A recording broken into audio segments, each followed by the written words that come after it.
warahmatullahi wabarakatuh. Salam sejahtera buat kita semua. Perkenalkan, nama saya Hairani Rauf, mahasiswi dari Universitas Indonesia Timur, Fakultas Keperawatan, jurusan D4 Bidang Pendidik. Di video kali ini, saya akan membahas tentang diare. Halo semua, di video kali ini kita akan membahas tentang diare.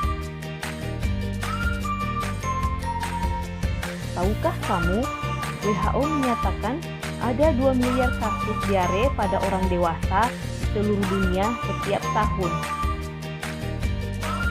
Apa sih yang dimaksud dengan diare? Diare adalah suatu kondisi di mana seseorang buang air besar dengan konsistensi lembek atau mencair, bahkan dapat berupa air saja, dan frekuensinya lebih sering, biasanya 3 kali atau lebih dalam satu hari. Frekuensi buang air besar yang banyak pada diare menyebabkan pengeluaran cairan tubuh yang banyak. Banyaknya cairan tubuh yang keluar mengakibatkan tubuh kekurangan cairan yang dapat lanjut menjadi dehidrasi. Pengeluaran cairan dalam tubuh sejalan dengan berkurangnya volume darah sehingga dapat menyebabkan penurunan kesadaran hingga kematian.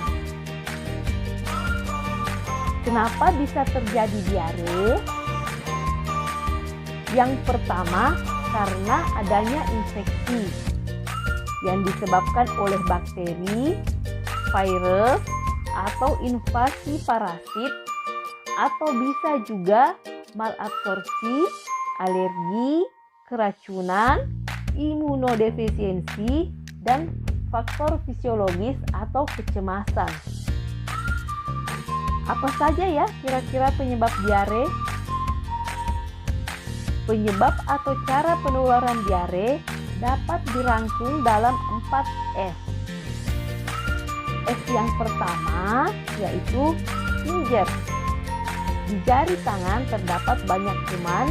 Apabila tidak menjaga kebersihan, maka kuman dapat masuk lewat mulut dan dapat menyebabkan diare. S yang kedua, fluid. Air yang tidak matang mengandung kuman. Apabila kita minum, maka dapat menyebabkan diare. Lalu yang ketiga, fly. Lalat dapat membawa banyak kuman yang dapat disebarkan ke makanan dan minuman yang dihinggapinya. Apabila makanan tertelan, kuman dapat masuk ke saluran pencernaan. Lalu yang terakhir, file. Lingkungan kotor sebagai tempat hidup kuman yang dapat menjadi bibit penyakit. Apa saja ya tanda dan gejala diare? Yang pertama, buang air besar cair dan berdarah. Lalu yang kedua, dehidrasi. Yang ketiga, buang air besar lebih dari 3 kali sehari. Yang keempat yaitu mules sampai kram pada perut. Kemudian yang kelima, perut kembung. Yang keenam, mual dan muntah. Yang terakhir, berat badan menurun. Bagaimana ya cara mencegah diare? Untuk menghindari hal tersebut, kita dapat melakukan poin pencegahan diare. Yang pertama, hindari makanan dan minuman yang tidak bersih.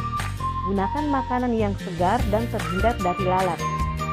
Yang kedua, cucilah tangan menggunakan sabun dan air yang bersih sebelum makan dan minum, sebelum menyentuh wajah, hidung dan mulut, dan sesudah buang air besar dan buang air kecil. Yang ketiga, rebuslah air minum terlebih dahulu sampai mendidih sebelum dikonsumsi.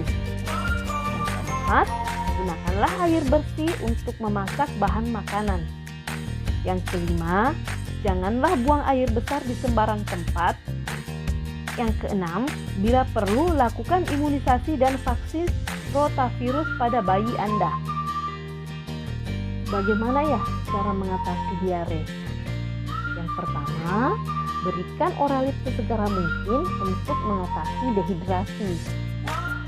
Oralit adalah campuran dari 1 sendok garam, 8 sendok gula, dan 1 gelas air mineral. Kemudian yang kedua, banyak minum air putih. Yang ketiga, konsumsi makanan yang bergizi.